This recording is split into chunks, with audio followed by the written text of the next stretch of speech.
হুজুর সাল্লাল্লাহু আলাইহি ওয়াসাল্লাম তায়েববাসীর জন্য হৃদয় ছোঁয়া অশ্রুসিক্ত নয়নে আল্লাহর কাছে যে নিবেদন করেছিল তা ইতিহাসের পাতায় আজও অগ্রগণ্য। হে আল্লাহ, আমি আপনারই নিকট আমার দুর্বলতা, অসহায়ত্ব এবং লোকদের কাছে আমার অবহেলার কথা নিবেদন করছি। হে সর্বময় প্রভু, আপনি দুর্বলদের পালনকর্তা। আপনি আমার প্রভু। আপনি আমাকে কার হাতে তুলে দিয়েছেন? এমন এক শত্রুর হাতে যে আমার উপর অত্যাচার করছে, নাকি এমন কোনো আত্মীয়র হাতে যাকে আপনি আমার উপর কর্তৃত্ব দিয়েছেন? যদি আপনি আমার প্রতি রাগ না করেন তবে আমি কোনো কিছুই পরোয়া করি না, কিন্তু আপনার রহমতের ছোঁয়া আমার জন্য প্রশান্তির স্থান।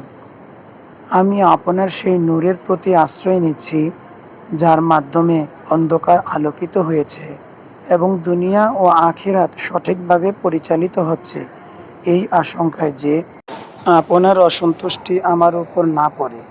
আমি আপনার সন্তুষ্টিই কামনা করি। আপনি যতক্ষণ না সন্তুষ্ট হন, সমস্ত শক্তি ও ক্ষমতা একমাত্র আপনারই।